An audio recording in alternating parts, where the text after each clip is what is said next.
Cheguei em casa no dia de Natal. A casa estava vazia, exceto pelo padrasto do meu marido, sentado em uma cadeira de balanço. Um bilhete dizia: "Estou em um cruzeiro. Você ficará em casa e cuidará do Arthur. Ele precisa de você."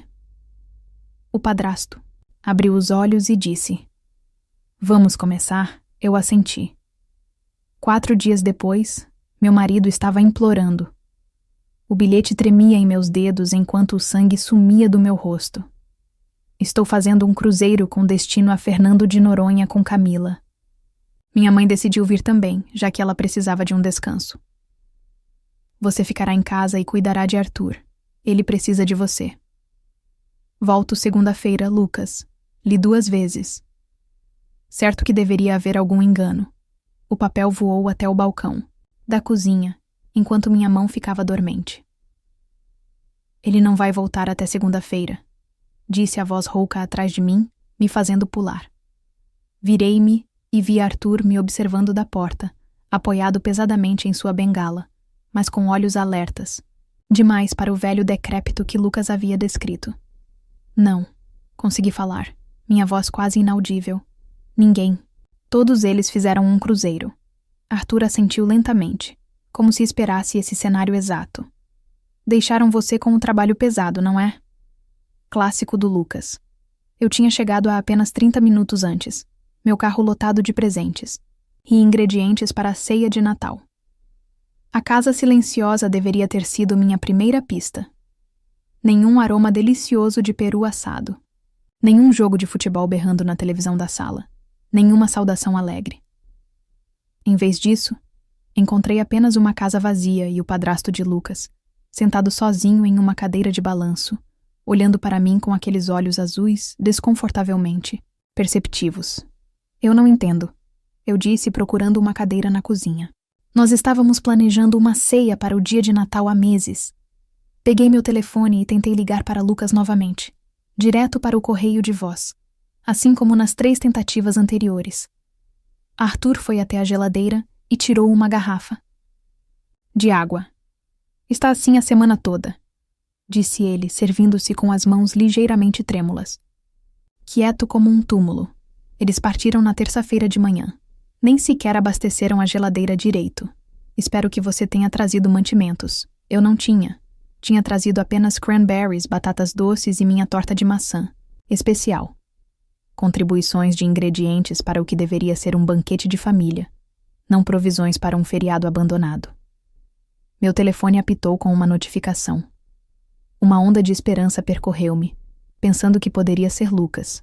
Verifiquei rapidamente, mas era apenas um alerta do Instagram. A irmã de Lucas, Renata, o havia marcado em uma foto. Com dedos trêmulos, abri o aplicativo. A imagem me deixou sem fôlego. Lucas em pé no convés de um navio de cruzeiro, seu braço em volta de uma jovem loira que eu reconheci como Camila, sua colega de trabalho que ele vinha mencionando cada vez mais nos últimos meses. Eles seguravam taças de champanhe, brindando a câmera. A legenda dizia: "As novos começos. Viagem para Fernando de Noronha com Lucas Ventura e família." A palavra ardia como sal em uma ferida aberta. Rolei por mais fotos. Lá estava Marta, a mãe de Lucas, tomando um coquetel, parecendo tudo menos alguém que precisava de uma pausa dos cuidados com Arthur. Outra foto mostrava Lucas e Camila em um jantar evidentemente romântico. A postagem tinha o carimbo de data, de 2 dias atrás, o que significava que isso havia sido planejado muito antes de Lucas me dizer que seríamos esperados para a ceia de Natal. "Encontrou algo interessante?" Arthur perguntou, estudando meu rosto. Virei a tela do telefone para ele. "Eles estão em um cruzeiro com Camila, do escritório dele. A pessoa que ele disse ser apenas uma colega." Minha voz falhou. Eles estavam planejando isso enquanto eu comprava presentes e tirava folga do trabalho para o que pensei ser uma ceia de Natal em família. Arthur assentiu sombriamente. "Camila está na história há pelo menos 3 meses. Ela ligou aqui várias vezes perguntando por Lucas. Voz bonita. Risada terrível." Eu o encarei. "Você sabia?" "Sei de muitas coisas que eles acham que não percebo." Ele bateu na têmpora com um dedo nodoso. Minha cabeça ainda está afiada, apesar do que Lucas diz a todos. Meus pensamentos correram para nossa conta bancária. Com mãos trêmulas, abri o aplicativo bancário. 3 dias atrás, houve um saque de R$ 5.200, quase todo o dinheiro que estávamos guardando para a entrada de uma casa. A casa que Lucas havia prometido que começaríamos a procurar depois das férias. Ele pegou nossas economias, sussurrei mostrando a tela para Arthur. Tudo isso, Arthur não ficou surpreso. Eles estão fazendo o mesmo comigo há anos, tomando um pouco aqui, um pouco ali. Para cuidar de você, Arthur, eles dizem. Enquanto isso, o aquecimento é reduzido para economizar dinheiro. Meus medicamentos às vezes atrasam, e Marta compra outra bolsa de grife. Senti-me mal. Não era apenas sobre uma ceia de Natal arruinada, ou mesmo sobre a traição de um caso.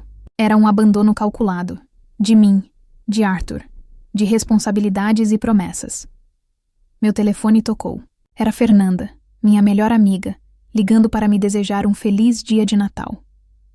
Silenciei a chamada, incapaz de explicar essa humilhação.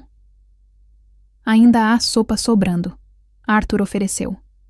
Não era muito de um banquete, mas serviria. Olhei ao redor da cozinha. Pratos sujos na pia, recipientes de comida para a viagem vazios no balcão.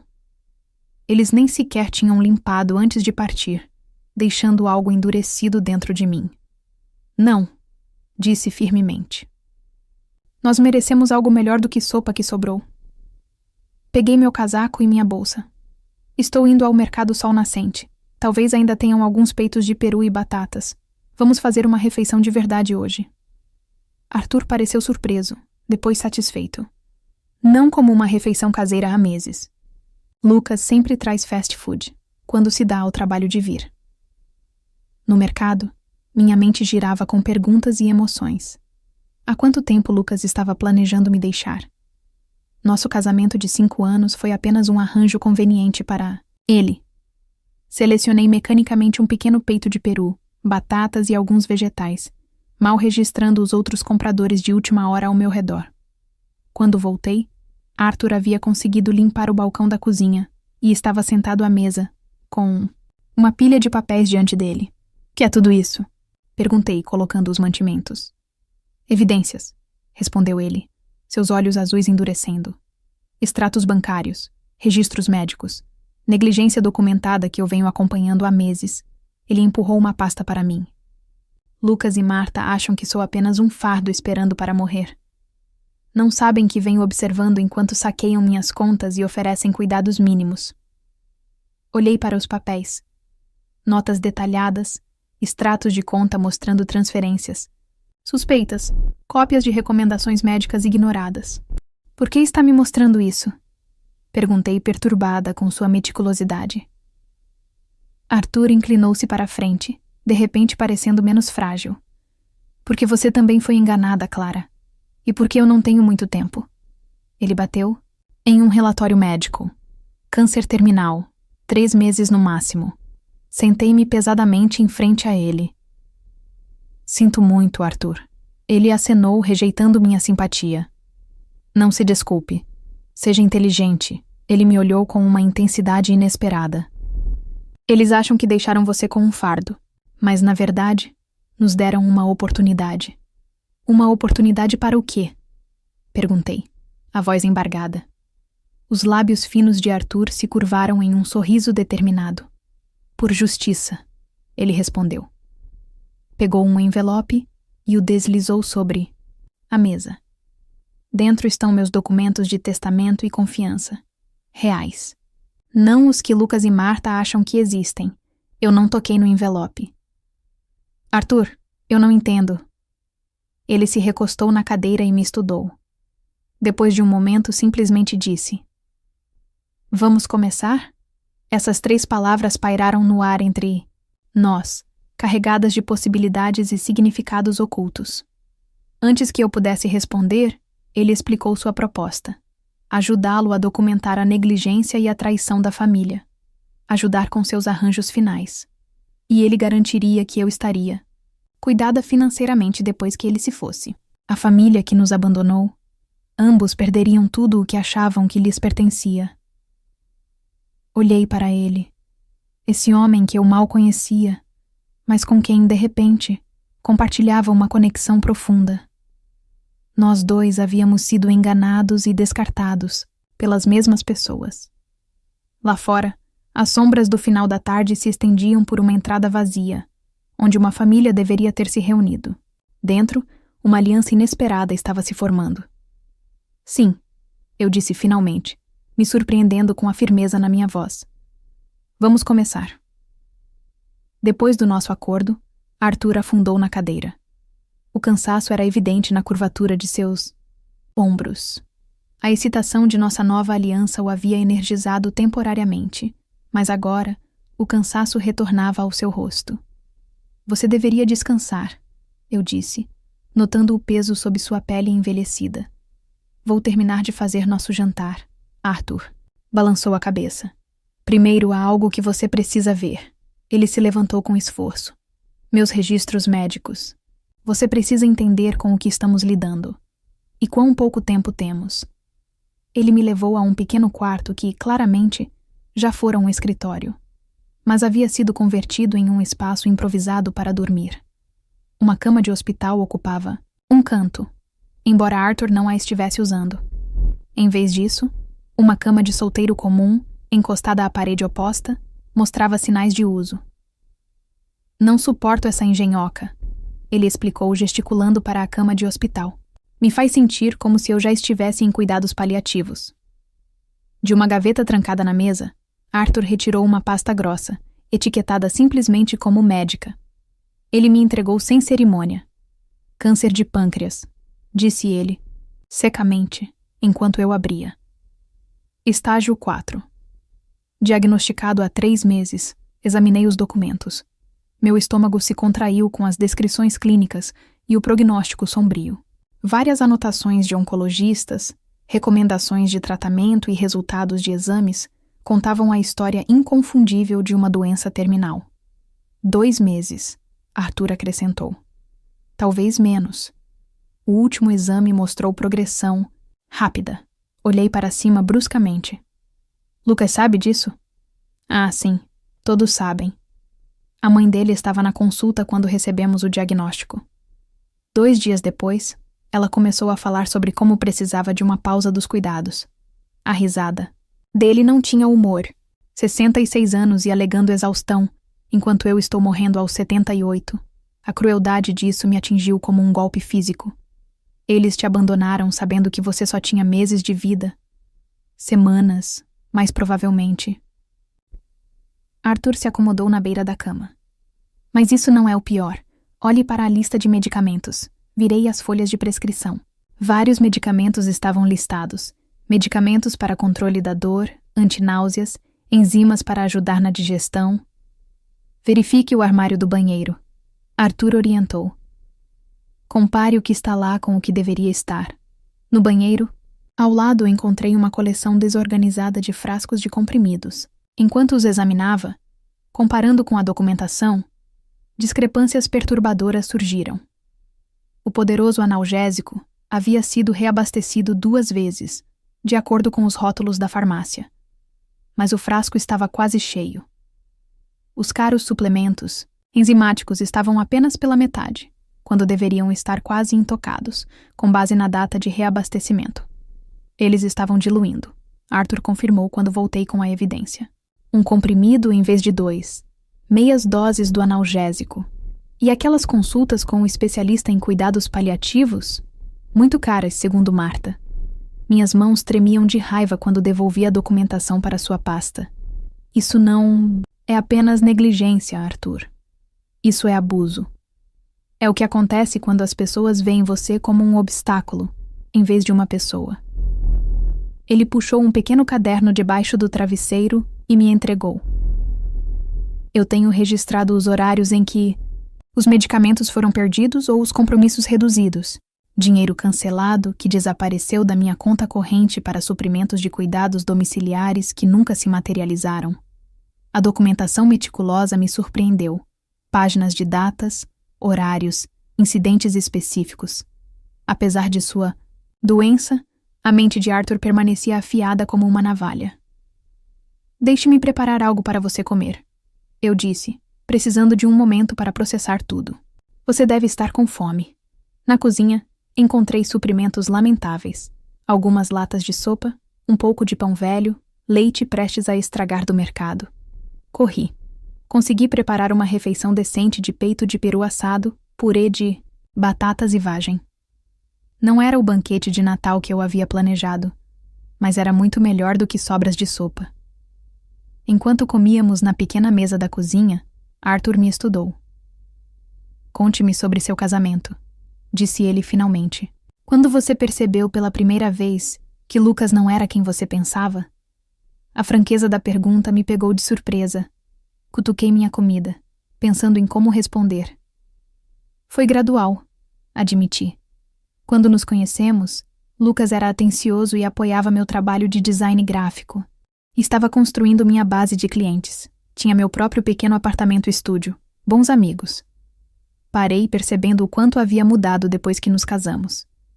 Ele sugeriu que eu trabalhasse em casa para economizar no aluguel do estúdio. Fazia sentido financeiramente, mas então meu equipamento continuou apresentando problemas. Problemas de computador, falhas de software. Arthur assentiu conscientemente. Tática de isolamento exatamente. Então vieram sugestões sobre quais clientes não valiam meu tempo, preocupações sobre eu estar fora até tarde com amigos. Ele checava meu telefone, alegando que estava apenas procurando um número. Os padrões eram tão claros. Em retrospectiva, quando meu pai morreu no ano passado e me deixou R$30.000, Lucas insistiu que colocássemos em nossa conta conjunta para o nosso futuro. Esse dinheiro deveria ser para a entrada da nossa casa.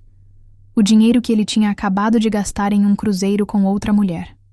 Arthur acrescentou calmamente. Eu larguei meu garfo. O apetite se foi.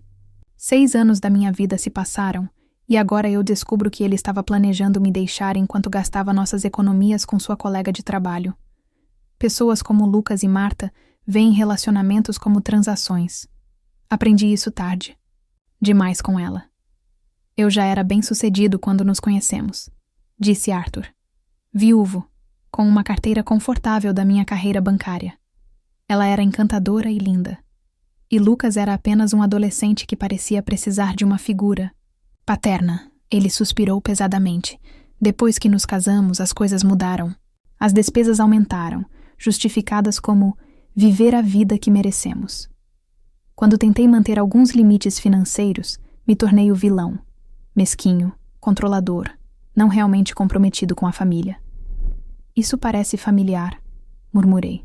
Depois do jantar, Arthur me levou ao seu escritório, uma pequena sala que a mãe de Lucas havia convertido em um espaço de meditação, mas que ainda continha a mesa de Arthur.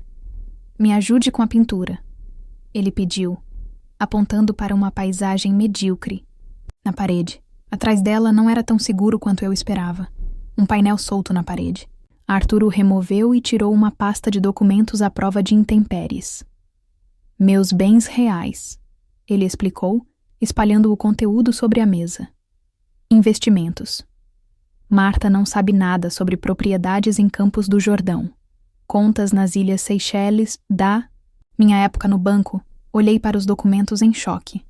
Os valores eram substanciais, bem mais de R$3 milhões em ativos inteiramente separados do que a família poderia acessar. Lucas e sua mãe têm desviado de minhas contas, conhecidas há anos, Arthur explicou. Mas eles não podem tocar nisso. Eu me certifiquei disso. Ele apontou para uma escritura de propriedade. Esta casa não está em meu nome, nem no de Marta. É propriedade de uma das empresas Fênix. Eles acham que estão herdando. Eles não estão. Lucas sabe de alguma coisa disso? Perguntei, atordoada com a extensão da riqueza oculta de Arthur. Nem um cheiro. Nem mesmo minha advogada sabe de todo o quadro. Apenas meu consultor financeiro em São Paulo. E ele jurou segredo. Os olhos de Arthur tinham uma determinação feroz que eu nunca tinha visto antes. Eu sempre soube o verdadeiro caráter de Lucas. Ele é como a mãe. Encantador na sua frente, enquanto pega sua carteira. Eu nunca pensei que ele faria o mesmo com a própria esposa. A manhã seguinte trouxe outro desenvolvimento. Uma visita discreta de Ana Neves, a advogada de Arthur. Uma mulher severa, na casa dos 60 anos, com cabelo prateado impecável e olhos verdes penetrantes. Ela chegou carregando uma maleta cheia de documentos legais. "Então você é a nora abandonada", disse, me avaliando com um olhar franco. Arthur me ligou ontem à noite e disse: "Você foi uma aliada inesperada." Durante o café, Ana expôs o que Arthur estava fazendo, documentando legalmente a negligência, mudando seu testamento e criando estruturas financeiras que seriam robustas contra contestações. "Precisamos finalizar vários documentos", explicou Ana.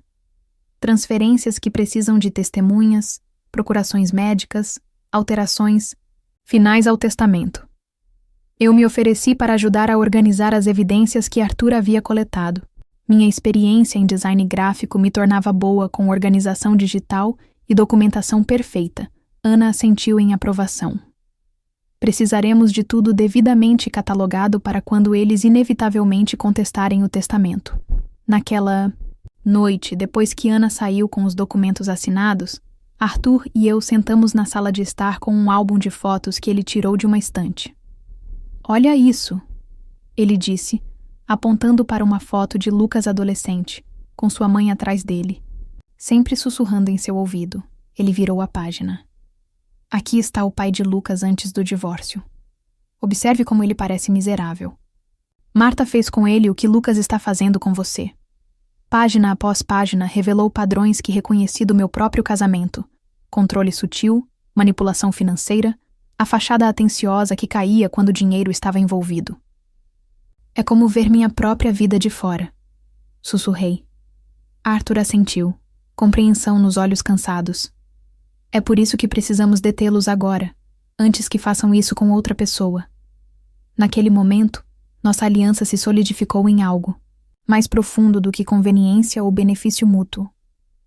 Éramos duas pessoas que tinham sido traídas pela mesma família, agora unidos em busca de justiça. "Não estamos apenas nos vingando", Arthur disse, fechando o álbum gentilmente. "Estamos consertando as coisas." Estendi a mão e apertei sua mão fina. "Sim, por nós dois." Na manhã seguinte, acordei com um propósito renovado. Arthur e eu ficamos acordados até tarde elaborando estratégias, e agora era a hora de colocar nosso plano em ação. Depois de verificar Arthur, que estava tendo um dia relativamente bom, apesar de sua condição, fiz um café da manhã rápido e expus nossas prioridades. "Primeiro", disse, servindo-lhe uma xícara de chá, "precisamos estabelecer a narrativa da sua rápida piora." Arthur assentiu. Ana mencionou que seu irmão é dono de uma empresa de suprimentos médicos. Ele poderia estar disposto a ajudar discretamente. Um telefonema depois, e o irmão de Ana, Roberto, estava a bordo. Ao meio-dia, ele chegou em uma van sem identificação, com tudo o que precisávamos. Um tanque de oxigênio que não funcionava, mas era visualmente convincente. Suportes, monitores com fios destacáveis e até mesmo uma coleção de frascos, de medicamentos vazios com rótulos de aparência realista. "Centro médico", disse Roberto, com uma piscadela, enquanto nos ajudava a transformar o quarto de Arthur no que parecia uma configuração de tratamento domiciliar intensivo, usada para encenar dramas médicos. Às vezes, nunca pensei que usaria meus acessórios para dramas, da vida real. Com a direção de Arthur, organizei o equipamento para o máximo impacto visual. O tanque de oxigênio exposto com destaque, o suporte posicionado ao lado da cama, vários dispositivos de monitoramento dispostos na mesa de cabeceira. Arrumei a cama com lençóis de nível hospitalar. Ana também os forneceu, completando a ilusão de uma intervenção médica séria. "Agora para as evidências fotográficas", eu disse pegando meu telefone. Arthur se acomodou na cama, me orientando sobre como fazê-lo parecer pior do que estava. "Sombras", ele instruiu. "A iluminação de cima aprofundará as cavidades do meu rosto." Ele tirou os óculos, fazendo seus olhos parecerem fundos, e despenteou o cabelo fino. Habilidades mínimas de maquiagem teatral dos meus dias de faculdade Acentuei o pálido já presente em sua pele. A transformação foi surpreendente. Nas fotos, Arthur parecia estar morrendo ativamente. Muito pior do que sua condição real, embora esta fosse séria o suficiente. Agora você precisa parecer exausta, sobrecarregada, ele disse. Removi minha maquiagem, baguncei o cabelo e coloquei um suéter enorme que me fez parecer menor e mais vulnerável.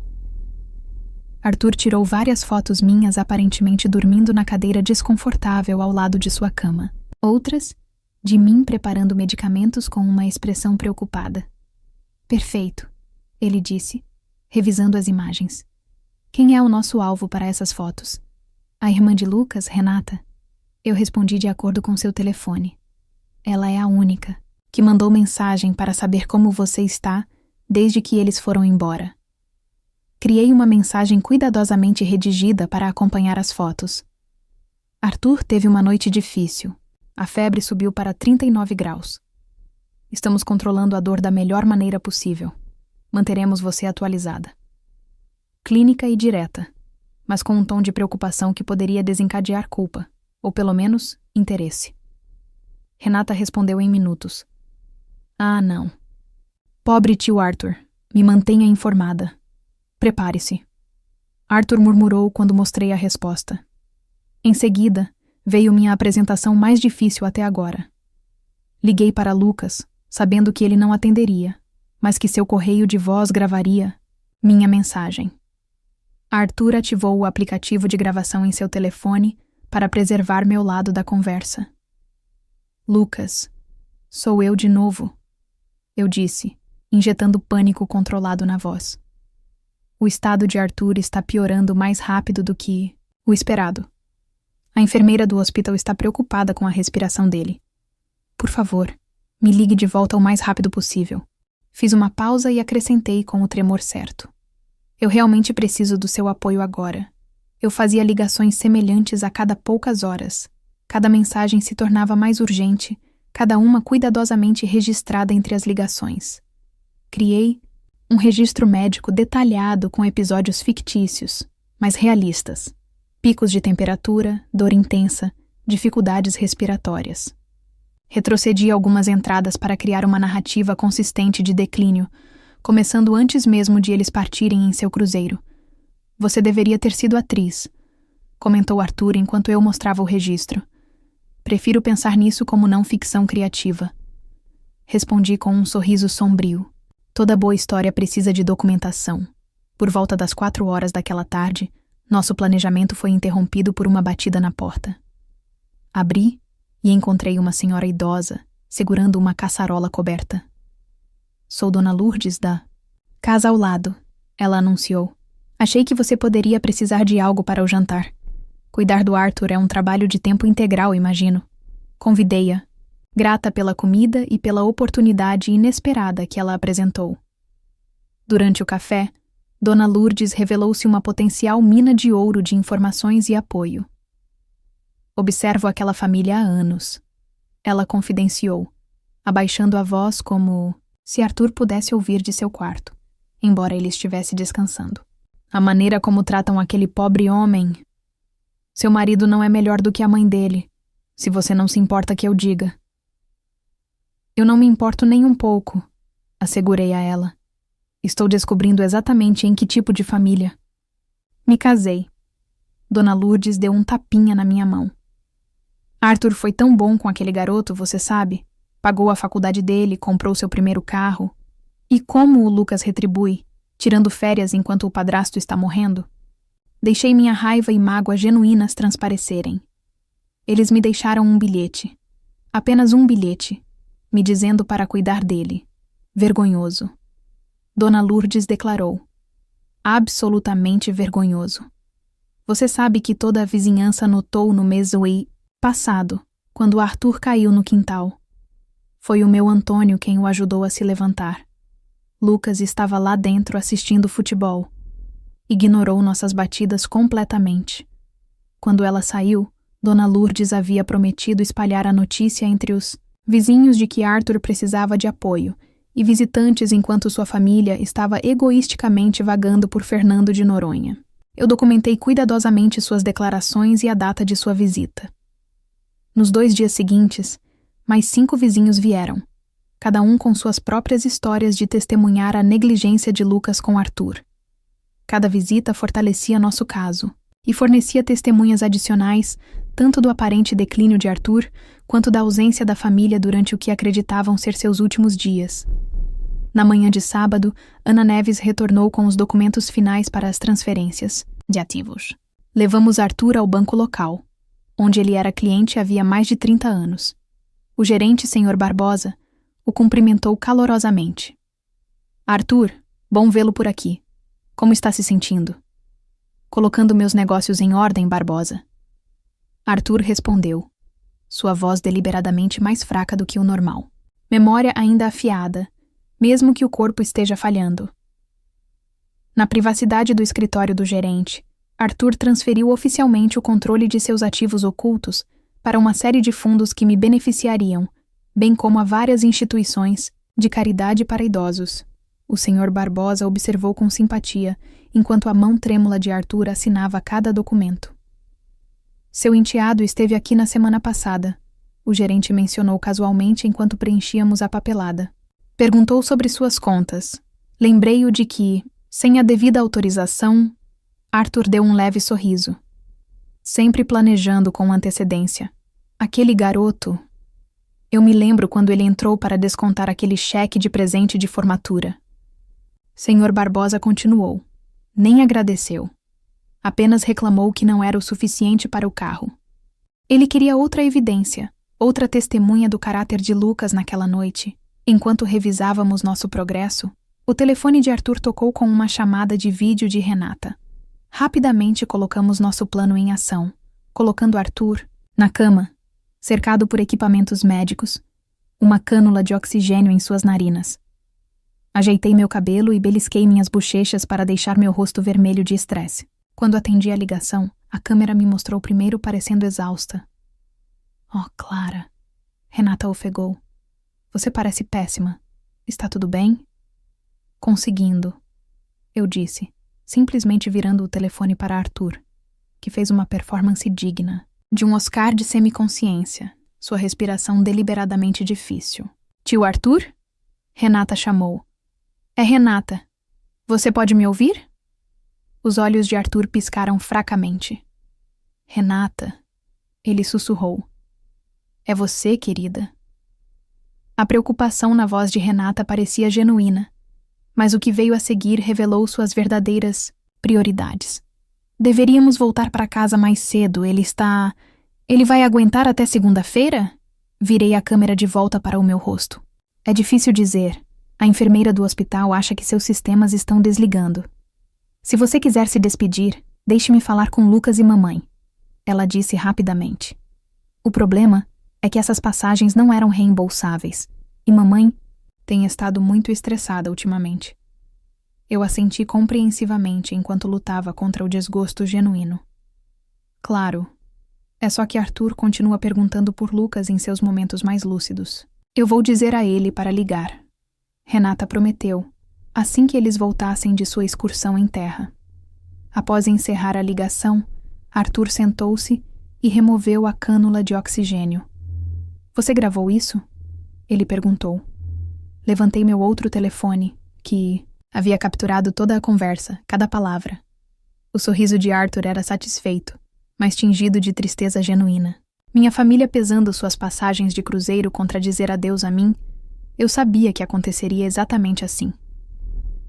Sentei-me na beira da cama dele, de repente emocionada.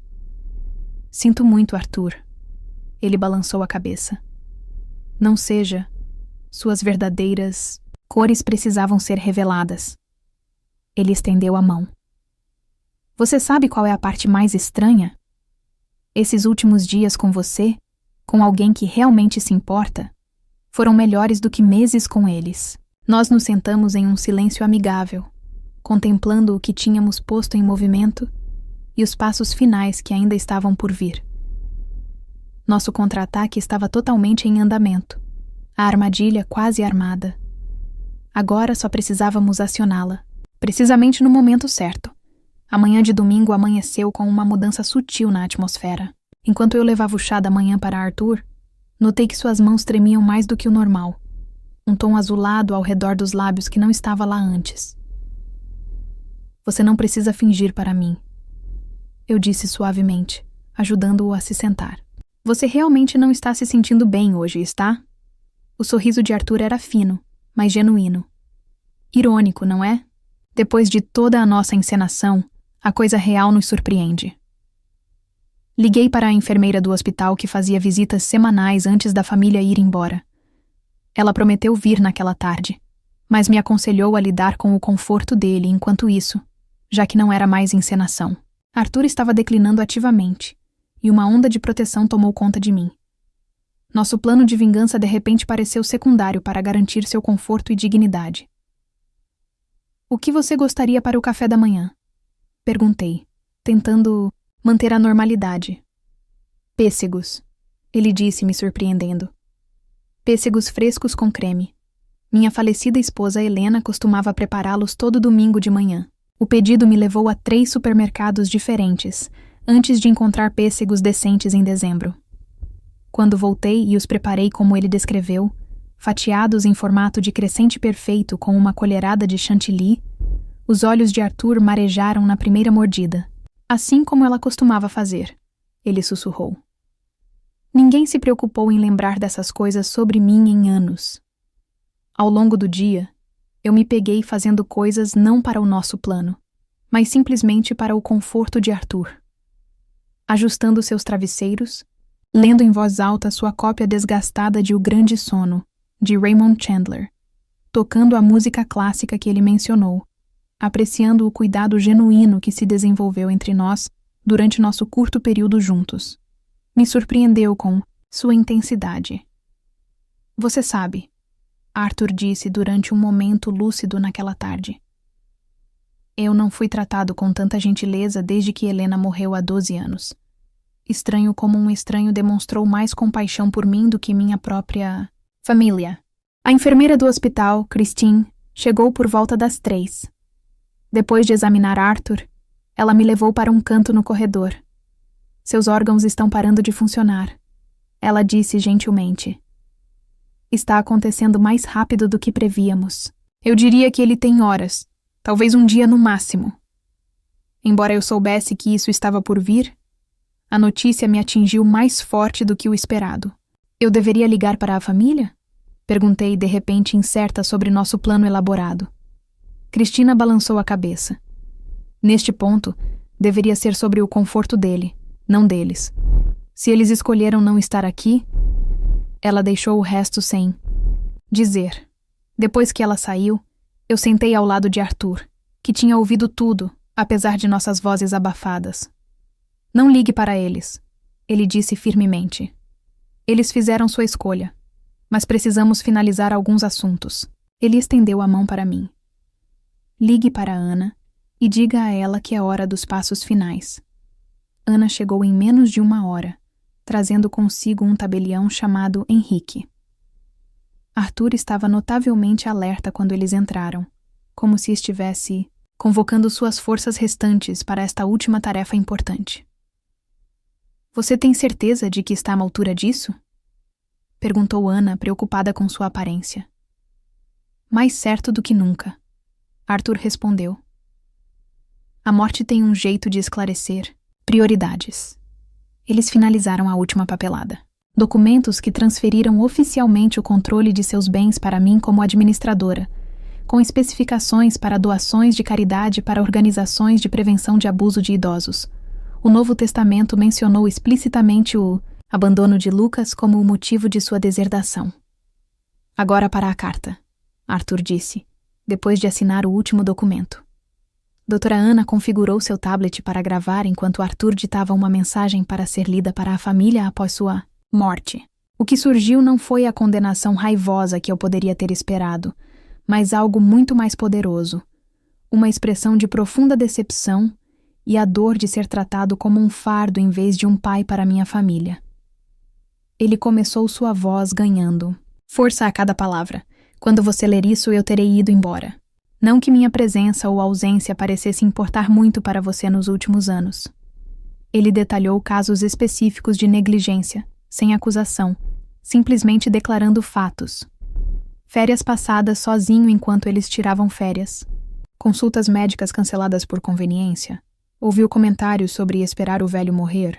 Eu não escrevo isso por raiva, ele continuou, mas de um lugar de clareza que ocorre quando se enfrenta o fim. A maior dor na vida não é doenças, ou até a morte, mas a percepção de que aqueles que você amava o viam apenas como uma obrigação. Uma tarefa a ser gerenciada, um inconveniente a ser tolerado pelo tempo que ele estava com eles, foi o que se destacou. Cada palavra que ela prometeu depois que eles deixaram Arthur, pediu sua velha câmera de vídeo. Eles podem questionar minha capacidade mental, explicou ele. Quero gravar meu depoimento enquanto estou claramente lúcido. Configurei a câmera, e Arthur entregou uma declaração de 20 polegadas diretamente para a lente. Ele estava notavelmente composto, descrevendo metodicamente anos de negligência gradual e sua decisão de me deixar sua propriedade. Clara me mostrou mais dignidade em 4 dias do que minha família em 4 anos. Ele afirmou claramente. Ela é a única que conquistou o direito de se beneficiar do que passei a vida construindo. Ele descreveu incidentes específicos, comentários desdenhosos de Lucas em consultas médicas, refeições deixadas fora do alcance, medicamentos esquecidos durante viagens de fim de semana. A gravação foi devastadora, em sua entrega calma e detalhes condenatórios.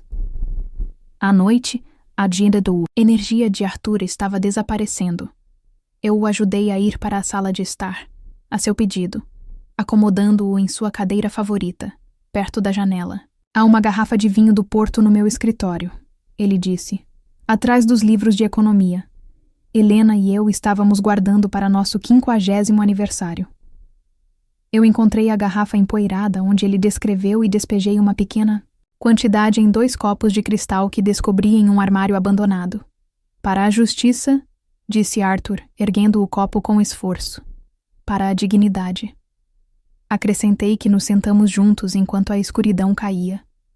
Arthur, ocasionalmente, cochilava enquanto eu lia para ele seu livro favorito. Ele falava intermitentemente sobre Helena, sobre o início de sua carreira, sobre viagens que eles planejaram, mas nunca fizeram. Nenhuma vez ele mencionou Lucas ou sua mãe. Por volta da meia-noite, percebi que sua respiração havia mudado. Coloquei meu livro de lado e simplesmente segurei sua mão. Não houve drama, nem últimas revelações de minuto ou confissões no leito de morte. Arthur simplesmente escapou. Sua mão ficou fria, e a minha, enquanto sua respiração gradualmente parava. Por um longo momento, fiquei imóvel. Lágrimas escorriam pelo meu rosto. O homem que eu conhecia há apenas 4 dias, de alguma forma, se tornou importante para mim, além do nosso desejo mútuo de justiça. Ao cuidar dele, encontrei uma força e clareza que não sabia que possuía. Ao amanhecer, liguei para Cristina, a enfermeira de cuidados paliativos, que chegou prontamente para confirmar o que eu já sabia. Ela pareceu surpresa com o quão pacífico Arthur parecia. Muitos pacientes terminais mostram sinais de angústia, ela comentou. Ele parece que simplesmente adormeceu. Ele adormeceu, eu disse baixinho, lendo Raymond Chandler e bebendo vinho do Porto de 50 anos. Depois que Cristina fez o pronunciamento oficial, liguei para a funerária que a doutora Ana Neves havia recomendado. 2 homens sombrios chegaram, dentro de 1 hora, para coletar o corpo de Arthur. Um deles conhecia Arthur de funções comunitárias e expressou condolências genuínas. Ele era um bom homem, ele disse. Sempre generoso com os arrecadadores de fundos. Uma vez que eles saíram da casa, de repente, me senti vazio. Me permiti alguns momentos de tristeza genuína, antes de focar na próxima fase do nosso plano. Lucas e sua família retornariam no dia seguinte, esperando encontrar um homem moribundo que pudessem confortar em suas horas finais, aliviando assim qualquer culpa sobre seu abandono. Em vez disso, eles me encontrariam e as consequências de suas ações. Coloquei a carta de Arthur em um envelope cor creme e apoiei-a contra a foto da família na lareira. Uma foto que agora notei mostrava Lucas e sua mãe sorrindo amplamente, enquanto Arthur estava ligeiramente afastado na sala de jantar. Organizei a extensa documentação de negligência em pastas claramente etiquetadas, cancelei consultas médicas, exploração financeira, registrei evidências de negligência. O depoimento em vídeo de Arthur estava na fila da televisão, pronto para ser reproduzido com o apertar de um botão. Finalmente, fui para o quarto principal e arrumei meus poucos pertences ao lado da mala. Coloquei impressões das fotos do cruzeiro que Lucas e sua família postaram durante a semana, criando uma linha do tempo visual nítida que contrastava seus coquetéis à beira da piscina com o de Arthur. O declínio documentado. Tudo foi organizado para o impacto máximo quando eles retornaram. Uma revelação cuidadosamente orquestrada que garantiria que eles enfrentassem todo o peso de suas escolhas. Parado no centro da casa silenciosa, eu senti um profundo senso de propósito. Isso não era mais apenas sobre vingança. Era sobre justiça, para um homem que merecia muito mais do que ele recebeu daqueles que deveriam ter cuidado dele. Mas está feito, Arthur, eu disse suavemente para a sala vazia. Eles entenderão exatamente o que perderam. Passei segunda-feira de manhã em uma estranha calma, esperando o inevitável. Por volta do meio-dia, ouvi o som de portas de carro, batendo, seguido de risos e conversas enquanto Lucas e sua família retornavam de seu cruzeiro. Respirando fundo, alisei o vestido preto simples que havia comprado no dia anterior e me posicionei na sala de estar perto da cadeira de balanço vazia de Arthur. A porta da frente se abriu abruptamente. Lucas entrou primeiro, sua mãe Marta logo, atrás dele, seguida por Renata e Camila, a colega que claramente era mais do que isso. Eles estavam todos bronzeados e sorridentes, com os braços carregados de sacolas de compras duty-free e souvenirs cafonas. "Querida, chegamos!" Lucas gritou com a voz alegre até me ver parada ali. Minha expressão era solene. Seu sorriso vacilou. "O que houve com o funeral? Levante-se!" Marta passou por ele, deixando cair sua bolsa de grife no console. "Onde está o papai? Ele está tirando uma soneca?" Seu tom era casual, como se estivesse perguntando sobre um animal de estimação, e não sobre seu marido moribundo. "Arthur faleceu no sábado à noite", eu disse baixinho. As sacolas de compras nas mãos de Lucas caíram no chão. Camila, sem saber o que fazer, deu um passo para trás em direção à porta. "O que você quer dizer com faleceu?" Marta perguntou, como se eu tivesse cometido um erro de vocabulário. "Ele morreu pacificamente enquanto dormia por volta da meia-noite", continuei mantendo a compostura. "O funeral foi ontem à tarde. Muitos dos seus vizinhos compareceram, junto com os amigos de Arthur dos tempos de bancário. Uma participação bastante agradável, na verdade." O rosto de Lucas passou de choque e descrença para, mais revelador, um olhar calculista. "Você realizou o funeral sem nós, sem a família dele." "A família dele foi convidada", respondi. "Deixei várias mensagens sobre o seu estado de saúde debilitado e você preferiu não responder." Renata deu um passo à frente, seu rosto pálido sob o bronzeado. "Eu te contei sobre aquela ligação, Lucas." Eu disse. O tio Arthur parecia muito mal. Lucas acenou para ela impacientemente. "Isso é inacreditável. Precisamos nos sentar." "Sim", eu concordei. "Nós fazemos isso." Fiz um gesto para a sala de estar, onde a carta de Victor esperava na mesa de centro. Eles entraram, em silêncio. Ninguém queria se sentar. A cadeira de balanço de Arthur estava vazia, como uma acusação. "Há algumas coisas que você precisa saber", eu disse, pegando o envelope cor de creme. "Arthur deixou esta carta para ser lida para você quando você retornasse." "Ele mudou seu testamento?" Marta interrompeu sem rodeios. "É disso que se trata?" Eu conheci os olhos dela diretamente. "Talvez você devesse ouvir as palavras dele primeiro." Desdobrei a carta e comecei a ler a mensagem de Arthur. Sua decepção fluiu pela minha voz. As férias passadas sozinha, as consultas médicas, canceladas por conveniência, os comentários ouvidos sobre esperar o velho morrer enquanto eu lia. Eu observava suas reações. O rosto de Marta endureceu defensivamente. Lucas se remexeu, evitando contato visual com qualquer pessoa, e Renata parecia cada vez mais desconfortável. A maior dor na vida, eu li, não é doença ou mesmo morte, mas a percepção de que aqueles que você amava o viam apenas como uma obrigação, uma tarefa a ser gerenciada, um inconveniente a ser tolerado. Quando terminei, um silêncio pesado encheu a sala. Camila, claramente desejando estar em qualquer outro lugar, olhou para os pés. Finalmente, Lucas pigarreou. Olhe, papai ficou confuso no final. Sua medicação... Arthur estava perfeitamente lúcido. Eu interrompi. Na verdade, ele fez uma declaração em vídeo. Você pode querer ver isso. É ridículo, Marta declarou. Alguns devaneios sobre o fim da vida de um velho doente. Não muda as realidades legais. Lucas é o parente mais próximo, eu disse, me levantando. Tem mais. Você deveria ver. Eu os levei para a sala de jantar, onde eu tinha organizado os arquivos de evidências.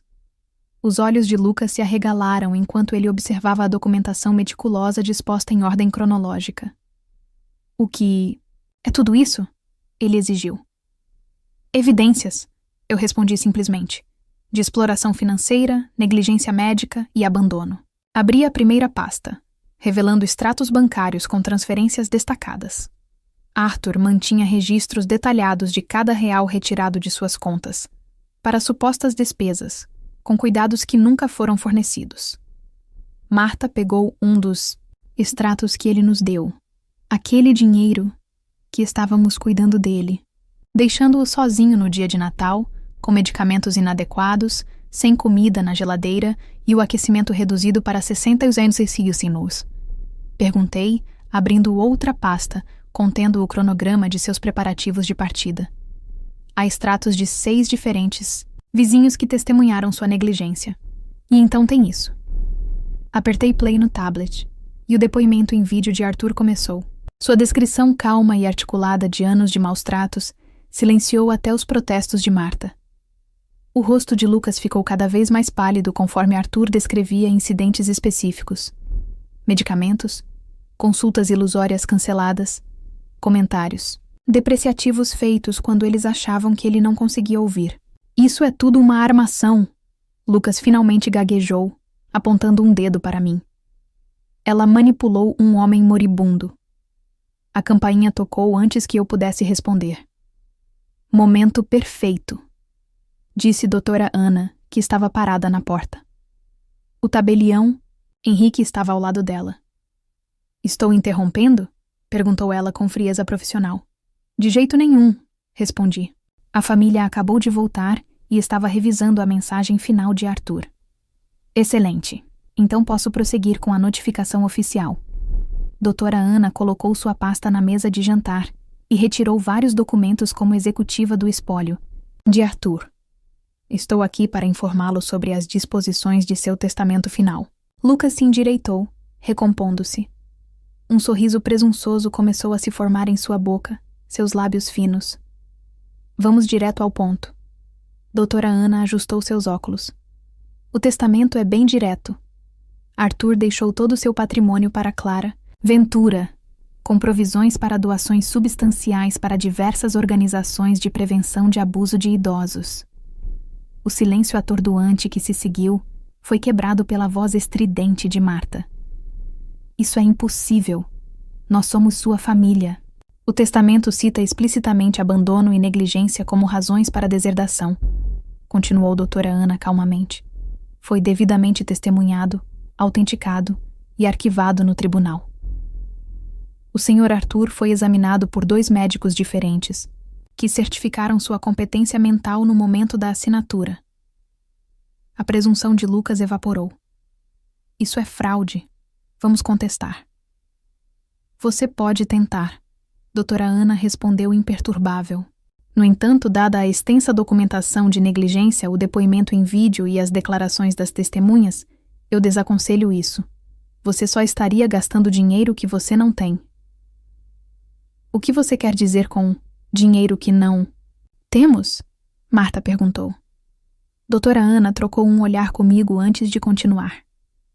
As propriedades que você ocupa atualmente, incluindo sua residência principal, pertencem ao fundo da família do Arthur, que agora está sob o controle de Clara como administradora. Além disso, as contas de investimento das quais você tem sacado foram congeladas, aguardando auditoria por potencial abuso financeiro. O rosto de Lucas ficou sem cor. Isso não é possível. A casa é minha, pai prometeu. Arthur não prometeu nada. Eu o interrompi. Presumiu que havia uma diferença. As implicações estavam se aprofundando. Lucas tinha gasto suas economias no cruzeiro, contando com sua herança para cobrir suas dívidas crescentes. A casa em que moravam não era dele para vender ou tomar emprestado. E quanto aos nossos fundos da faculdade? Renata perguntou baixinho. O avô os preparou para nós. Lucas não conseguia olhar nos olhos de sua irmã. Doutora Ana respondeu gentilmente. Arthur forneceu fundos ao seu pai para esse propósito há vários anos. No entanto, essas contas nunca foram estabelecidas. Renata se virou para Lucas, horror surgindo em seu rosto. Você gastou o dinheiro da nossa faculdade? A família explodiu em acusações e negações. Camila silenciosamente saiu pela porta da frente, escapando da implosão. Eu deixei o caos continuar por alguns minutos antes de me afastar para pegar minha mala no quarto. Quando voltei, Lucas me seguiu pelo corredor, seu comportamento completamente transformado. Clara, por favor. Ele implorou com a voz embargada. Nós podemos resolver isso. Eu cometi um erro com Camila. Isso não significou nada. Nós podemos começar de novo. Eu vou mudar. Eu prometo. Eu olhei para esse homem que eu uma vez amei, vendo-o claramente, talvez pela primeira vez. Por trás das belas feições e do charme prático, havia alguém que nunca se importou verdadeiramente comigo ou com qualquer pessoa além de si mesmo. Calmamente, tirei minha aliança de casamento e a coloquei em sua palma, seguida pelas chaves do nosso apartamento. Você o deixou para morrer, eu disse baixinho. Agora você não ganha nada, incluindo a mim. Caminhei em direção à porta, com a mala na mão. Os apelos de Lucas se transformaram em ameaças enquanto ele me seguia. Você não vai se safar dessa. Eu vou lutar no tribunal. Você manipulou um velho doente. Na porta, eu me virei brevemente. Tudo foi feito legalmente. Você me ensinou uma lição valiosa em nosso casamento, Lucas. Sempre guarde recibos. Eu saí para o sol brilhante de dezembro. Atrás de mim, eu podia ouvir os protestos contínuos de Lucas e a voz raivosa de Marta, exigindo que doutora Ana explicasse como isso poderia acontecer. Mas essas vozes já estavam desaparecendo, tornando-se parte de um passado que eu estava deixando para trás. Doutora Ana tinha reservado um quarto em um hotel tranquilo enquanto eu pensava em meus próximos passos. Enquanto colocava minha mala no porta-malas do meu carro, Dona Lourdes apareceu na varanda dela, do outro lado da rua. Ela me deu um aceno de cumplicidade e um pequeno sorriso. Acenei de volta, sentindo uma leveza surpreendente, apesar do peso emocional dos últimos dias. O último presente de Arthur não foi apenas segurança financeira, mas isso certamente me ajudaria a reconstruir minha vida. O verdadeiro presente foi a clareza e a força que encontrei ao ajudá-lo a encontrar justiça.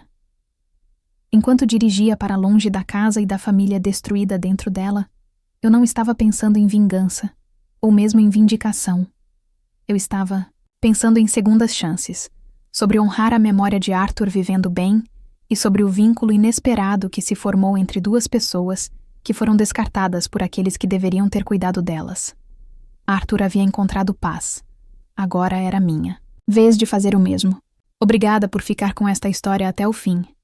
Meu momento favorito foi quando Arthur compartilhou seu querido vinho do Porto guardado para um aniversário que ele nunca alcançou. Uma dignidade tão agridoce naquele copo. Qual cena tocou? Seu coração mais profundamente? Eu valorizo cada comentário compartilhando seus pensamentos. Agora me diz, você acreditaria em um desconhecido se ele dissesse que conhece o lado mais obscuro da sua família?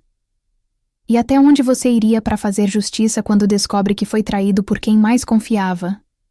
Escreve aqui nos comentários.